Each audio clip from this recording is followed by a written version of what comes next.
Good morning. This is Lori with 88 Angels. It's a beautiful Saturday. I hope you guys are doing well. Owl represents observation. You are being encouraged to look beyond deceiving appearances into the true reality of a situation or a person's motives. You need to hear what is really being said, despite the words and emotions coming from the messenger. With that, let's look at our cards. Manadel is our guardian angel from September 18th through September 23rd. Manadel brings to us the Ten of Pentacles, which represents prosperity and family fortune. So somehow wealth and prosperity is in your future. The Honorable God, inner and outer work, helps one keep their job and protects against disasters.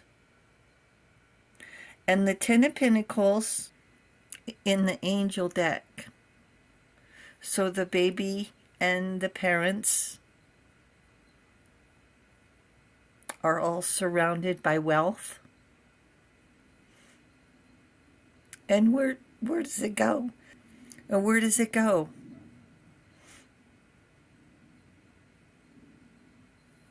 Where does it go?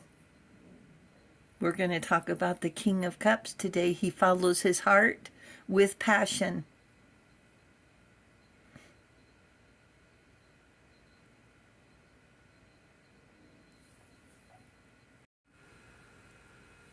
So we're going to talk about Frederick Douglass. He lived in the 1800s. He was an abolitionist. He sought to destroy slavery. And he was an orator, a great speaker. And it reminds me when sometimes you look at somebody and they open their mouth and you're like, oh my God. And then other people, they're unassuming, they don't look any different than anybody else, and they open their mouth to speak, and it's just powerful, their words.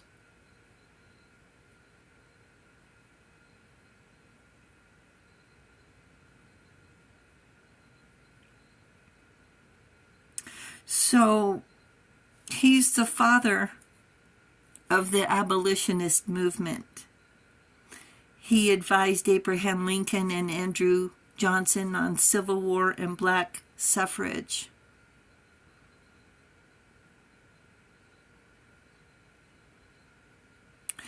So during his life, there were what was called Reconstruction amendments. The 13th Amendment in 1865 passed to abolish slavery, freed 4 million slaves. And still that wasn't all of them. The 14th Amendment was passed in 1868, 3 years later, granted citizenship to all persons born and naturalized. Does that even sound familiar?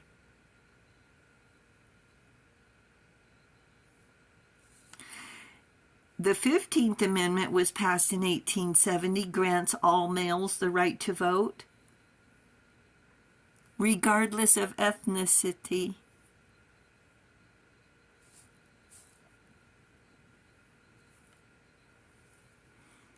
On a side note, in 1920, which was 50 years later, women were granted the right to vote 1870 seems like forever ago. 1920 seems like it was just recently, maybe because it's in the same century as we're living. In 1838, when he was 20 years old, he escaped slavery in Maryland, was deemed a runaway, and he ended up in Paris and Washington, D.C. He worked in the Underground Railroad and helped somewhere around 400 or more runaway slaves to their safety. He changed his name to protect himself. In 1839, he consulted with Lloyd Garrison. Lloyd Garrison ran a newspaper called The Liberator. It was anti-slavery. And he called slavery corrupt and tyrannical. He also consulted with Wendell Phillips, a crusader and abolitionist, an advocate for Native Americans who were also going through, pardon my expression, hell during these same years. 1839 was the Trail of Tears. 1839, I'm going to go ahead and talk about this if my voice chokes or cracks. 1839, Cherokee Nation was forcibly relocated from Tennessee to Oklahoma, from the Smoky Mountains to Oklahoma. It was known as the Indian Removal Act, called the Trail of Tears. Other tribes, including Creek, Choctaw, Chickasaw, and Seminole, were also forced into the state of Oklahoma. 100,000 forced from their homes. 4 million slaves freed. In 1845, Frederick Douglass leaves for England to escape slave hunters when he was 27 years old. So for 7 years, I don't know, he lived under the radar, helped with the Underground Railroad. In 1846, after he leaves for England a year later, English sympathizers purchase his freedom, and he returns to the U.S. In 1853, he meets Harriet Beecher Stowe, author of Uncle Tom's Cabin, which described the evils of slavery. Life without liberty is like a body without a spirit. If there is no struggle, there is no progress. It's easier to build It's easier to build strong children than to repair broken men. He says, teach them to read. So out of the ashes and against all odds, he found his voice. He spoke up for countless others. And how many people do you think wanted him dead for speaking out, for encouraging freedom, to encourage people to think for themselves?